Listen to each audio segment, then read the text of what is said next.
नमस्कार दोस्तों, target with PS Parihar channel में आपका स्वागत है। आइए शुरू करते हैं और देख लेते हैं कि आज की इस वीडियो में विद्यार्थी जीवन से संबंधित कौन कौन सी सूचना है। तो वीडियो को जल्दी से लाइक कर दें, शेयर कर दें और जिन छात्रों ने चैनल को अभी भी सब्सक्राइब न किया हो तो जल्दी से सब्सक्राइब कर लें ताकि आप लोगों को भी इसी प्रकार की अथेंटिक अपडेट सबसे पहले मिले। आगे बढ़ने से पहले एक सूचना उन छात्रों के लिए है जो छात्र किसी भी प्रतियोगी परीक्षा की तैयारी कर रहे हैं। वे सभी अभ्यर्थी टेक्स्ट बुक के इस दिवाली ऑफर का लाभ ले सकते हैं। ईयरली पास, ये देखिए यहाँ पर ईयरली पास मिल रहा है 315 में। इसके लिए आपको एक कोड प्रयोग करना पड़ेगा TWP।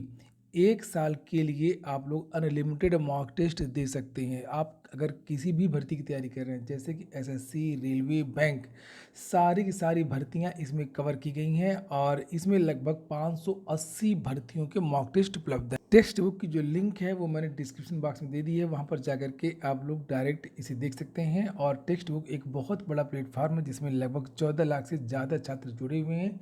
12 से ज़्यादा भाषाओं में ये मॉक टेस्ट उपलब्ध है और इसमें लगभग 43,000 मॉक टेस्ट दिए गए हैं। चलिए शुरू करते हैं आज की सूचनाओं को और सबसे पहले बात होगी SSC की। यहाँ पर लिखा कि दिल्ली पुलिस हेड कांस्टेबल परीक्षा आज से। कर्मचारी चयन आयोग की दिल्ली पुलिस में हेड कांस्टेबल परीक्षा 2022 की परीक्षा आज यानी बृहस्पतिवार से शुरू हो रही है। यह परीक्षा 27 और 28 अक्टूबर को 2 दिन तक चलेगी। परीक्षा में मध्य क्षेत्र के कुल 1,96,000 अभ्यर्थी शामिल होंगे। आयोग की ओर से सभी तैयारियां पूरी कर ली गई हैं। दिल्ली पुलिस में हेड कांस्टेबल की परीक्षा के लिए मध्य क्षेत्र यानी यूपी और बिहार में कुल 1,96,717 अभ्यर्थी पंजीकृत हैं और यह परीक्षा 17 जिलों में कुल 104 परीक्षा केंद्र पर आयोजित होगी। वहीं पर MTS 2020 की अंतिम उत्तर कुंजी जारी कर दी गई है। इसके बारे में भी जानकारी दी गई है और यहाँ पर लिखा हुआ कि SSC ने बताया कि टाइपिंग में कितनी त्रुटि है। कर्मचारी चयन आयोग ने कंबाइंड हायर सेकेंडरी लेवल परीक्षा 2020 की स्किल टेस्ट का परिणाम 18 अक्टूबर को जारी किया था और अब SSC ने टेस्ट और टाइपिंग परीक्षा में अभ्यर्थियों ने कितनी त्रुटि की है इसकी भी स्पष्ट जानकारी वेबसाइट पर अपलोड कर दी है। 16 नवंबर तक विद्यार्थी अपना नंबर वेबसाइट पर देख सकते हैं और नीचे लिखा हुआ है CGL 2021 टियर 2 परीक्षा की आंसर की जारी कर दी गई है। कर्मचारी चयन आयोग ने कंबाइंड ग्रेजुएट लेवल परीक्षा 2021 के टियर 2 का परिणाम 15 अक्टूबर को जारी किया था और इसकी आंसर की आयोग ने वेबसाइट पर अपलोड कर दी है। SSC की एक जानकारी और है जिसके बारे में मैंने कल वीडियो बनाया था कि जो CGL 2022 का विज्ञापन आया था उसमें पदों की जो संख्या वो बढ़ गई है। अगली सूचना है बीएड एंट्रेंस की। लिखा है बीएड की पूल काउंसलिंग 7 नवंबर से। रुहेलखंड विश्वविद्यालय अब 7 नवंबर से बीएड की पूल काउंसलिंग कराने में जुट गया है। इसके जरिए विद्यार्थी कॉलेज की चॉइस बदल सकेंगे। विश्वविद्यालय को उम्मीद है कि इसमें 1 लाख से अधिक विद्यार्थी शामिल होंगे। अभी तक जो काउंसलिंग हुई है, पहले चरण, दूसरे चरण, तीसरे चरण की, इन सब में बहुत कम विद्यार्थियों ने एडमिशन लिया है। लाखों सीटें रिक्त जा रही हैं। ये समाचार पत्र है कल का जिसमें जानकारी दी गई थी कि बीएड काउंसलिंग में 3 लाख से अधिक छात्रों ने किया है किनारा। चौथे चरण तक करीब 1 लाख छात्रों ने ही लिया था हिस्सा। 4 लाख की रैंक तक के विद्यार्थियों को बुलाया गया था पिछली काउंसलिंग में, लेकिन विद्यार्थी नहीं आए हैं और अब विश्वविद्यालय उम्मीद कर रहा है कि पूल काउंसलिंग में हो सकता है कि छात्र एडमिशन 7 नवंबर से पूल काउंसलिंग शुरू हो रही है। उसके बारे में यहाँ पर जानकारी दी गई है और नीचे लिखा हुआ है कि आखिर में डायरेक्ट काउंसलिंग होगी। पूल काउंसलिंग जैसे समाप्त होगी वैसे डायरेक्ट काउंसलिंग होगी। इससे विद्यार्थी कॉलेजों में जाकर के सीधे एडमिशन ले सकते हैं। इसके लिए 560 रुपये का शुल्क जमा करना होगा और इस समय बीएड काउंसलिंग का चौथा चरण चल रहा है, लेकिन काउंसलिंग में करीब 1 लाख विद्यार्थी ही शामिल हुए हैं। असल में मामला ये नहीं है। जो विश्वविद्यालय यहाँ पर तर्क दे रहा है कि अभी बहुत सारे जो विश्वविद्यालय उनका परिणाम नहीं आया ग्रेजुएशन का, शायद इसलिए एडमिशन नहीं हो रहे, बात ये नहीं है। बात ये है कि एक तो शिक्षक भर्ती नहीं आ रही हैं नियमित रूप से, और चाहे वो भले ही 10,000 20,000 पदों के लिए प्रत्येक वर्ष भर्ती आए, और दूसरी बात ये है कि बीएड वर्सेस बीटीसी, बीएड रहेगा कि नहीं रहेगा प्राइमरी में, ये सबसे बड़ा क्वेश्चन है। और वहीं पर जब से 2 साल का बीएड हुआ है तब से भी लगभग 6-7 साल से तो काफ़ी विद्यार्थियों का रुझान कम हुआ है और विद्यार्थी इंतजार भी कर रहे हैं कि शायद अगले साल से 1 साल का बीएड हो जाएगा तब बीएड किया जाएगा और तब तक हो सकता है कि सुप्रीम कोर्ट का निर्णय भी आ जाए कि बीएड प्राथमिक में है या नहीं है। ज़्यादातर विद्यार्थी बीएड में एडमिशन प्राथमिक शिक्षक भर्ती के लिए ही लेते हैं। बात करते हैं अब टीजीटी पीजीटी की। कल कुछ छात्र लखनऊ गए थे शिक्षा मंत्री जी से वार्ता करने की। विद्यार्थियों ने ज्ञापन दिया था और विद्यार्थियों को मांग थी कि जो टीजीटी पीजीटी में पदों की संख्या भी बढ़ाई जाए और जल्द से जल्द सदस्य भेज करके चयन बोर्ड का गठन किया जाए। तो इसके बारे में तो मैंने कल जानकारी दे दी थी आपको कि क्या बातचीत हुई है, कि इन्होंने कहा था कि बहुत जल्द इसके बारे में सदस्य भेजे जाएंगे और चयन बोर्ड का गठन बहुत जल्दी होगा।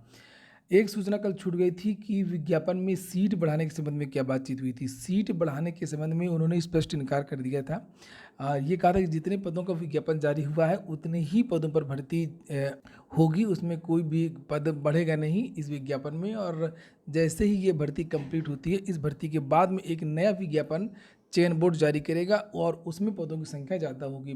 24,000 तो नहीं, विद्यार्थियों को मांग थी कि जो पद रोके गए थे 24,000 सीज कर दिए गए थे उस पर भर्ती होनी चाहिए, लेकिन 24,000 पदों पर तो नहीं होगी, लेकिन 12 से लेकर के 15,000 पदों के बीच में आसपास ये जो भर्ती है, दूसरी वाली नई भर्ती शिक्षक भर्ती हो सकती है। विद्यार्थी लगातार प्रयास कर रहे हैं कि किसी न किसी तरीके से जल्द जो परीक्षा की तिथि है उसका ऐलान हो सके और एक निश्चित रणनीति के तहत विद्यार्थी अपनी तैयारी कर सकें। अगली जो सूचना है वो यूपी ट्रिपल एससी की। अब यूपी ट्रिपल एससी में चूंकि जो भी विज्ञापन निकल रहे हैं वो कम पदों को लेकर के निकल रहे हैं और विद्यार्थियों को बहुत कम उम्मीद है कि उनको मुख्य परीक्षा देने को मिलेगी किसी भी भर्ती में।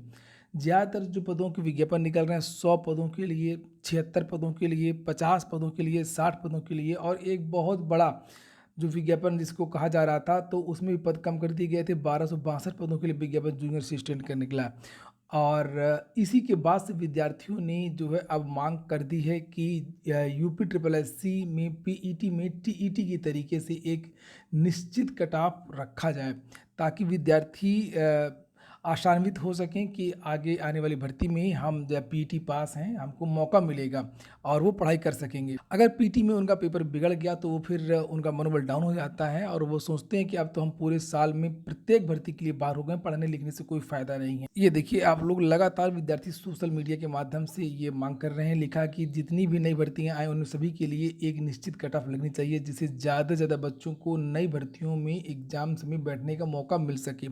और एक और छात्र हैं कोई त्रिभुवन पांडे, इन्होंने भी यहाँ पर नीचे लिखा है कि एक निश्चित कट ऑफ लागू होना चाहिए। विद्यार्थियों का कहना है कि जिस तरीके से एडेड माध्यमिक विद्यालय की भर्ती आई थी और उसमें 50 परसेंटाइल एक निश्चित कट ऑफ रख दिया गया था 50 और उसके ऊपर के जो भी विद्यार्थी हैं वो टाइपिंग के लिए आएंगे, इसी तरीके से एक निश्चित कट ऑफ 50, 45, 60 जो भी है अलग अलग कैटेगरी के लिए छूट इत्यादि दे करके एक निश्चित कट ऑफ घोषित की जा सकती है। और जो टेक्निकल भर्तियां हैं जो तकनीकी वाली हैं जिसमें 1 नंबर या 2 नंबर वालों को बैठाया जाता है तो उनको पीटी से बाहर करने की मांग भी विद्यार्थियों ने की है।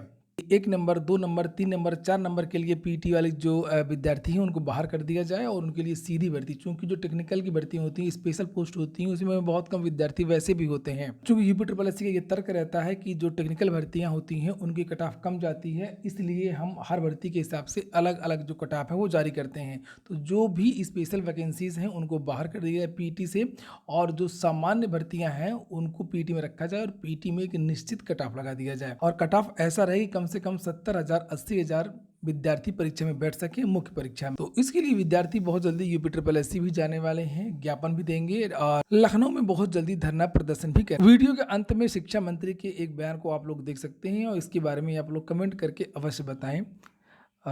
यूपी के शिक्षा मंत्री ने एक बयान दिया है कि प्रधानमंत्री मोदी भगवान के अवतार हैं, वो जब तक चाहें प्रधानमंत्री बने रह सकते हैं। आज ही का समाचार पत्र जिसे आप लोग यहाँ पर देख सकते हैं बीबीसी न्यूज और ये एक दैनिक भास्कर समाचार पत्र में दिया हुआ। ये हो गया आज का वीडियो अगर आपको अच्छा लगा हो तो वीडियो को लाइक कर दें। जिन छात्रों ने चैनल को सब्सक्राइब ना किया हो सब्सक्राइब कर लें। पूरा वीडियो सुनने के लिए बहुत बहुत धन्यवाद।